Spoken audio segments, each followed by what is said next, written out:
sua esposa, ame a sua mulher, como Cristo amou a sua igreja e assim se entregou por ela.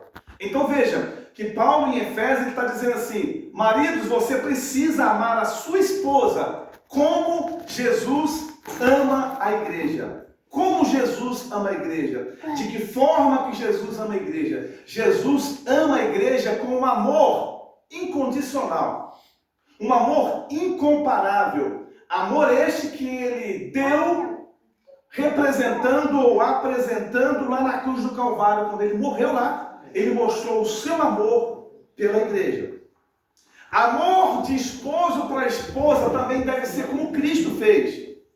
Não pode ser fingido, não pode ser de aparência, tem que ser um amor verdadeiro.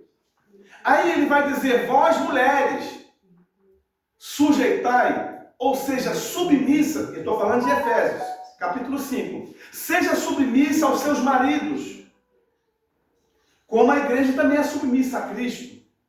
Então veja, Paulo vai repetir aos Colossenses quase a mesma forma. Porém, versículos antes, ele vai destacar com muita propriedade, porque os irmãos de Colossos estavam passando um processo um pouco difícil.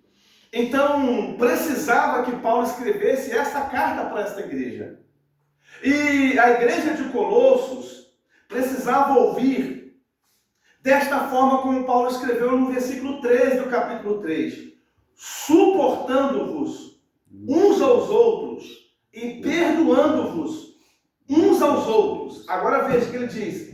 E se alguém tiver queixa contra o outro, assim como Cristo vos perdoou, assim vós também façais. Então vejam, casamento não é mar de rosas. Casamento é desafio. Casamento é desafiador. Estar num casamento, estar num matrimônio, relacionamento conjugal, é desafio, irmãos. A gente eu escolhi tirar minha esposa do lar dela, da casa dos pais. De lá ela tinha cama, tinha seu quarto, tinha seu travesseiro, tinha comida, tinha roupa lavada e tinha tudo. Eu tirei ela de lá, para ela poder se unir a mim, conforme está escrito em Gênesis 2, versículo 24. Portanto, deixará um homem pai e mãe e unir-se-á a sua mulher, e ambos serão uma só carne. Então veja, eu deixei o lar dos meus pais para unir a minha esposa, para nós tornarmos uma só carne. Então veja, se agora ela está comigo no matrimônio, no casamento, eu tenho que cumprir a palavra que Paulo ensinou aos irmãos de Efésios e também aos irmãos de Colossos. Amar a esposa. Porque a gente pode até viver ou até estar passando por algumas tempestades no casamento. E hoje eu quero que você entenda que a mensagem ou o tema de hoje é vencendo as tempestades no casamento. Ô pastor, mas será que existe tempestade no relacionamento conjugal? E muitas. E às vezes a tempestade, como diz o ditado, né? Que tem gente que faz tempestade. Hã? No copo d'água. Como? No copo d'água. Um copo d'água. Aí você fala assim, ô pastor, mas será que tem condição de fazer tempestade com um copo de água? No casamento acontece.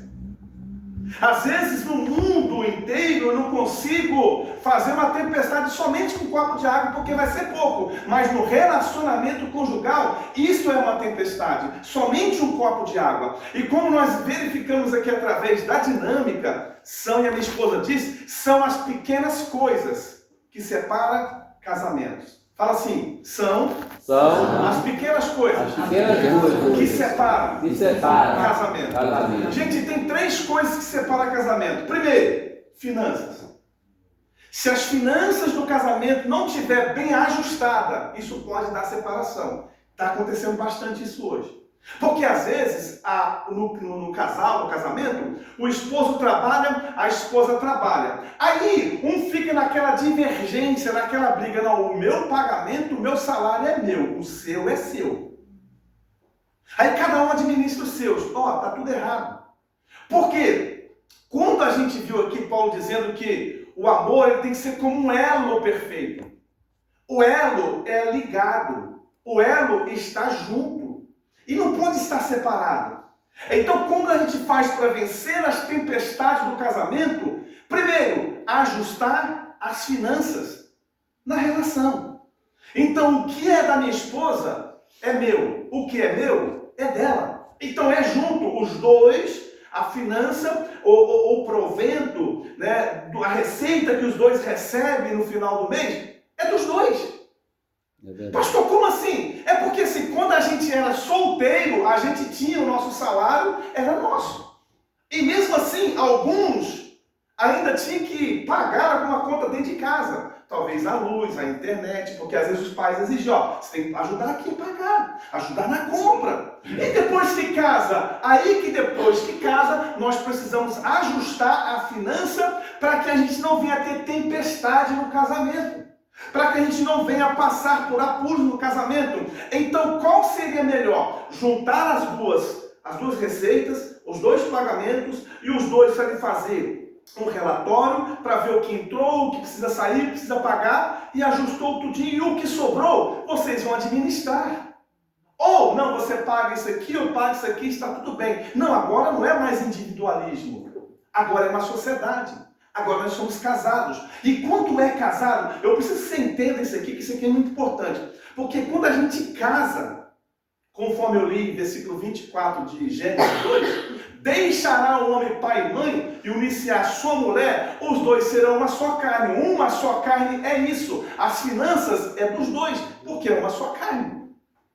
E se é uma só carne, os dois fazem projetos, os dois fazem planos, os dois decidem juntos, os dois vão fazer junto. Vai pintar a casa.